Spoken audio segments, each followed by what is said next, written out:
موضوع ہے۔ جناب رسول اللہ صلی اللہ علیہ وسلم کی سیرت طیبہ اپنے اندر ایک خاص جوہر رکھتی ہے، جو انسان آپ کے اخلاق، آپ کے عادات، آپ کے اطوار، آپ کی پیش کردہ عبادات و معاملات کا شیدائی ہے، اس لیے سنتا ہے تاکہ سن کر اس پر عمل کرے۔ جب سنتا ہے تو اپنی روح کے اندر نشاط پاتا ہے۔ یہ دلیل ہے کہ اس کا تعلق جناب رسول اللہ صلی اللہ علیہ وسلم سے ہے، اور یہ تعلق انسان کے لیے خیر کا سرچشمہ ہے۔ اس دنیا کے اندر اللہ کی رحمت کو انسان تک پہنچانے والا، آخرت کے اندر جناب رسول اللہ صلی اللہ علیہ وسلم کی شفاعت تک انسان کو پہنچانے والا ہے۔ اس لیے اس کا ذکر کرنا بڑی عمدہ چیز ہے، مگر جناب رسول اللہ صلی اللہ علیہ وسلم کی 63 سالہ زندگی کے اندر کس کس چیز کو ذکر کیا جائے، اس کے لیے ایک رات کافی نہیں ہے، بلکہ انسان صحیح معنی کے اندر آپ کی اس سیرت مبارکہ کو بیان کرتے کرتے زندگی کو گزار دے، تب بھی آپ کی سیرت مبارکہ کا اقادہ نہیں ہو سکتا۔ عام طریقے پر سیرت مبارکہ کے جلسوں میں جناب رسول اللہ صلی اللہ علیہ وسلم کی ولادت باسعادت سے گفتگو کی جاتی ہے۔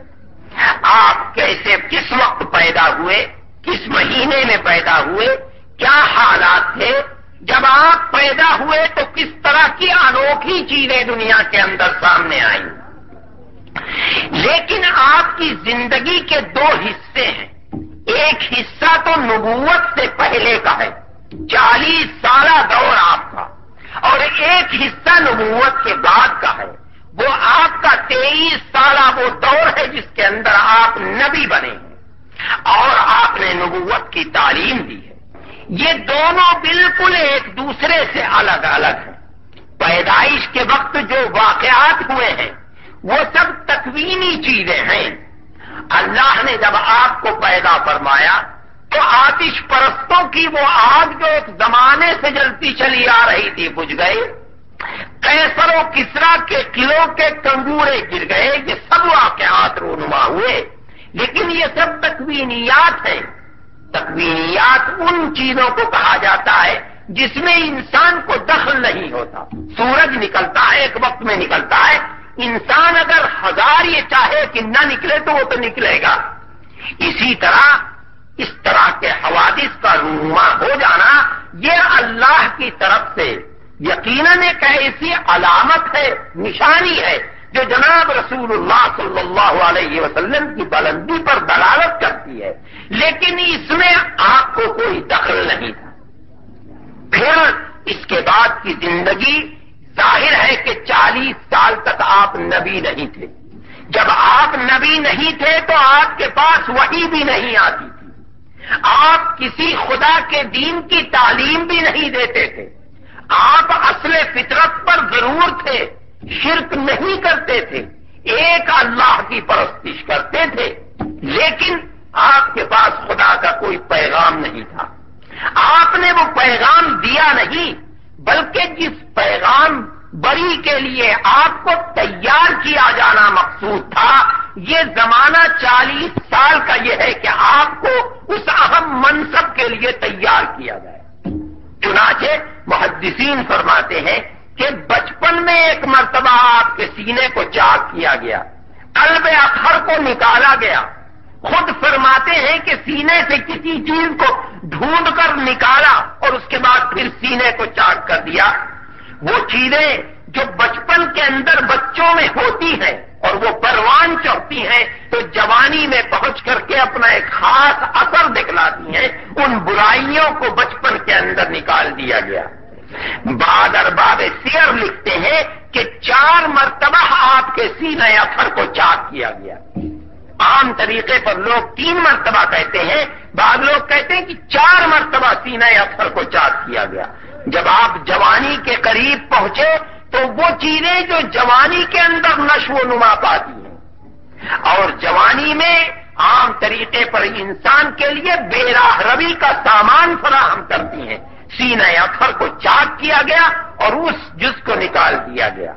پھر جب نبوت کے قریب پہنچے آپ 40 سال کے، پھر سینہ اطہر کو چاک کیا گیا اور وہ صلاحیت پیدا کی گئی کہ جبریل امین اور فرشتے کو سہار سکیں، وحی کے بوجھ کو برداشت کر سکیں.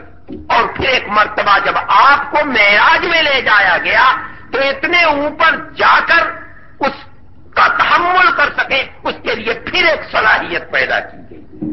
یہ 3 ہو رہے ہیں. سینے کو چاک کیا جا رہا ہے بار بار نبوت سے پہلے، لیکن یہ سب کیا ہے؟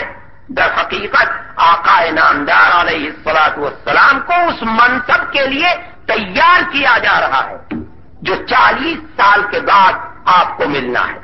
چنانچہ جب آپ 40 سال کی عمر کو پہنچ گئے تو اب فرشتہ آیا اور کہتا ہے اقرأ باسم ربک الذی خلق خلق الانسان من علق. یہ سب سے پہلے قرآن کی آیتیں ہیں جو جناب رسول اللہ صلی اللہ علیہ وسلم کے قلب اطہر پر اتاری گئی.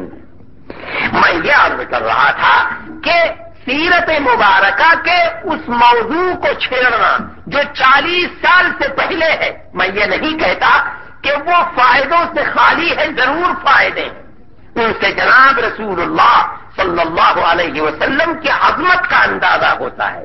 ان سے یہ پتا چلتا ہے کہ آپ اللہ کے کتنے محبوب تھے، اللہ نے آپ کی تربیت کس طرح فرمائی تھی. لیکن اس زندگی کے اندر تعلیمات نہیں ہیں، خدا کی وحی نہیں ہے، اللہ کا پیغام نہیں ہے. اس لیے کہ پیغام تو جب ہے جب آپ پیغمبر ہو، اور ابھی تک آپ کو پیغمبری ملی نہیں ہے. اس لیے صحیح سیرت مبارکہ جس میں اس امت کے لیے بلکہ تمام روئے زمین کے لیے خیر ہے، صلاح ہے، فلاح ہے، جس پر اختیار کر کے انسان اللہ کی رحمت کے آغوش تک پہنچ سکتا ہے، جس کو اختیار کر کے جناب رسول اللہ صلی اللہ علیہ وسلم کی شفاعت میں اثر ہو سکتی ہے، جس کو اختیار کر کے انسان جنت تک پہنچ سکتا ہے، قیامت کے ہول سے محفوظ رہ سکتا ہے. وہ تعلیم ہے جو آپ کی 40 سالہ زندگی کے بعد شروع ہوتی ہے. اس لیے سیرت مبارکہ کے وہ قصے اور وہ واقعات جو پیدائش کے وقت میں رونما ہوئے اور ابتدائی زندگی میں دیکھے گئے یا آپ کی پیدائش سے پہلے رونما ہونے شروع ہو گئے. جس طرح سورج نکلتا ہے تو نکلنے سے پہلے اس کے انوار اور تجلیات شروع ہو جاتی ہیں، اسی طرح جب آفتاب نبوت طلوع ہونے لگا تو مورخین کہتے ہیں کہ اس کے آثار رونما ہونے لگے. لیکن یہ سب جیسا کہ میں نے عرض کیا یہ سب تکوینی چیزیں ہیں، آپ کو اس میں دخل نہیں ہے. اللہ نے آپ کی پیدائش سے پہلے ولادت باسعادت کے بعد جس طرح چاہا اس طرح کے آثار رونما فرما دیے. لیکن انسان کے لیے صلاح و فلاح، سبق آموز زندگی، آپ کی تعلیمات، آپ کے پیغامات وہ ہیں کہ جو 40 سالہ دور کے بعد شروع ہوتے ہیں.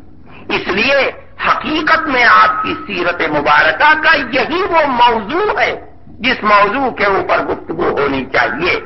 یہی میں نے عرض کیا کہ ابو حمید ساعدی نبی کریم علیہ الصلوۃ والسلام کی اس زندگی کو پیش فرماتے انا اعلمکم بصلاۃ رسول اللہ صلی اللہ علیہ وسلم. عبداللہ ابن زید بن عاصم اس زندگی کو پیش فرماتے ہیں انا اعلمکم بوضوء رسول اللہ صلی اللہ علیہ وسلم. اس طرح کا چرچا ہونا کہ آپ جب پیدا ہوئے تو اس طرح کے حالات ہوئے، آپ کا بچپن ایسا تھا، صحابہ کرام رضوان اللہ علیہ مجمعین کے درمیان موضوع بحث نہیں. اس لیے اس زندگی سے الگ ہٹ کر کے یہ مطلب نہیں کہ اس میں کوئی فائدہ نہیں، فائدے بہت ہیں، لیکن حقیقت میں امت کے لیے جو آپ کی زندگی صلاح و فلاح کا ذریعہ ہے، جس پر چل کر انسان کو ہدایت ملتی ہے، وہ تعلیمات ہیں جو جناب رسول اللہ صلی اللہ علیہ وسلم کی 40 سالہ زندگی کے بعد شروع